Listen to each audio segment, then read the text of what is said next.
All right, Coach, obviously not the way you want the game to end there. You guys lead at the half, but what kind of went wrong for you guys in the second half, and what do they do really well that kind of caused you guys some problems?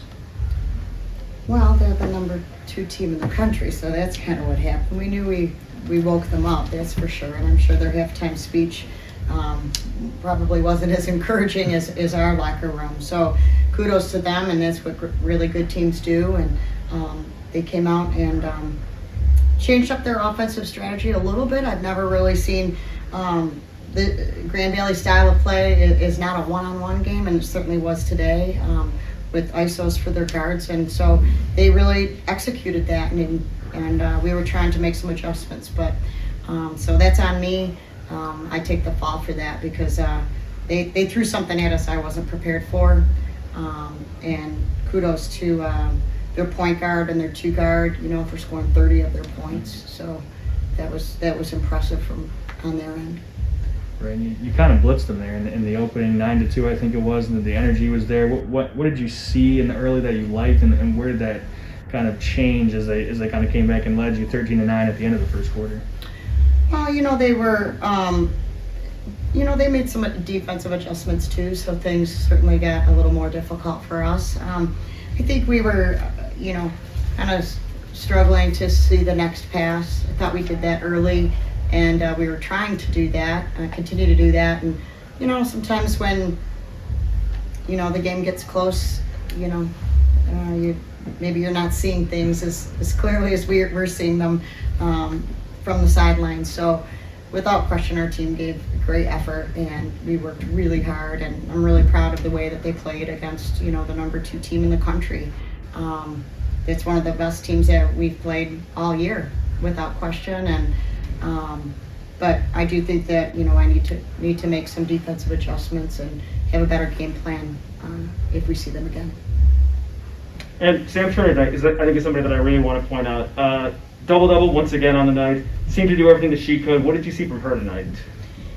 Sam is playing like a senior right now, and I think that that's what you expect, right? I think she was able to see the ball go through a little more than she has in the past. She struggled a little bit offensively, and I think, 60% shooting night from your center is really good, and I was really happy for her.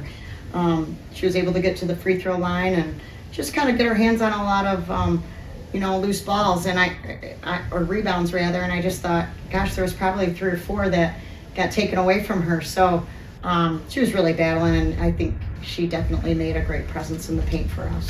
More than once tonight, at least from where I was sitting, we could hear you telling the team to move the ball. How satisfied are you tonight with the ball movement? Well, early it was pretty good, but in the second half it was not good. I mean, we turned the ball over and they scored 21 points off of our turnovers. So it's tough to play, the number 2 team in the country and basically give them the ball back 21 times. They're going to score. And it's tough to even get into a defensive stance. You're just kind of playing catch up. So again, kudos to them, and I thought that they really capitalized on our mistakes, and again, that's what good teams do. But I'm certainly encouraged with our effort, and I think that there's opportunities. And this loss drops you tonight to 12-7 and drops you into a 3-way tie with Ferris State and Parkside for second place. How are you feeling heading into the final game of the season? I really am not thinking too much about anything other than just Davenport, and we have to come in tomorrow and get to work. Actually tonight we got to break down film and I guess check out scores and see how they did, and also just prepare our team with a scout and get them focused. It's our senior night on Saturday, so sometimes there's a little extra emotion on that, and so you hope that the emotion works in your favor for sure, but it also can be a little bit of a just an emotional time. So we'll do our best to keep our girls focused at the task at hand, and that's to beat Davenport at home. And just one last question here. Davenport so far this season, I think only 1 win on the year. I guess are you worried at all about your girls going in there with any complacency? Yes, I am, but I worry about all of the games. So I just think that Davenport is a dangerous team. Their record does not reflect how hard they play. They've been improving every game, and they're certainly playing for something, with this being their last game of the season as well.